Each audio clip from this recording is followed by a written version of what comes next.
Et vous faites partie des 176 élus du département de l'Essonne qui ont signé cette tribune. Elle est à votre initiative, cette tribune. Vous demandez à l'État, je cite, d'assumer ses responsabilités régaliennes face aux violences dans votre département. Ça veut dire quoi? Aujourd'hui, l'État a abandonné le département?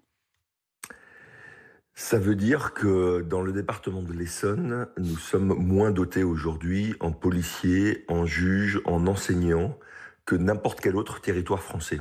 Et que lorsqu'il y a, comme la semaine dernière encore, des rixes qui mettent en cause la vie de jeunes, la responsabilité des élus, c'est d'agir évidemment, c'est ce que nous faisons, mais c'est de demander aussi à l'État d'assumer ses missions. Et ce n'est pas commun, vous savez, d'avoir 176 élus, c'est-à-dire 80% De tout des bord élus d'un politique, hein, territoire, d'ailleurs. de Hein. tous bords politiques, qui sont d'accord sur un constat et qui, d'une même voix, demandent la même chose à l'État. Et nous le faisons depuis des années. Nous sommes un territoire avec beaucoup d'atouts, mais aussi quelques difficultés. Il est normal que l'État soit présent en Essonne, comme partout ailleurs. Vous demandez vraiment de l'aide à l'État, ou en tout cas de reprendre ses responsabilités.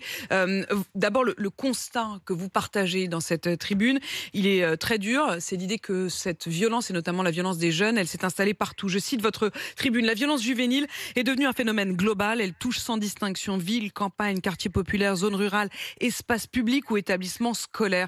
Ça veut dire quoi? Il n'y a plus aucune zone qui échappe à cette violence? Évidemment, et ce qui se passe en Essonne pourrait se passer n'importe où ailleurs en France.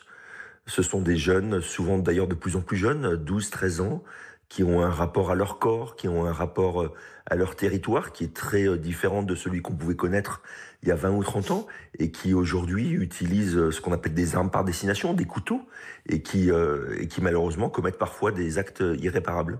Quand vous dites qu'ils ont un rapport au corps et au territoire qui n'est pas le même qu'avant, ça veut dire quoi concrètement?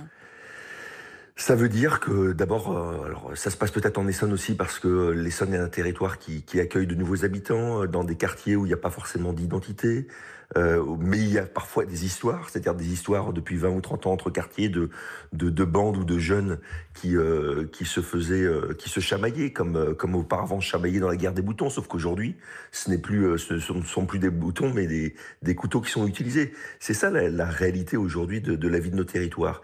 Et encore une fois, nous ne demandons pas en Essonne l'aumône. Nous demandons simplement à être traités équitablement par l'État. Rien ne justifie aujourd'hui que nous ayons 42% de juges en moins que la moyenne nationale. Rien ne justifie que nous ayons 10% d'enseignants de moins qu'à Paris, par exemple.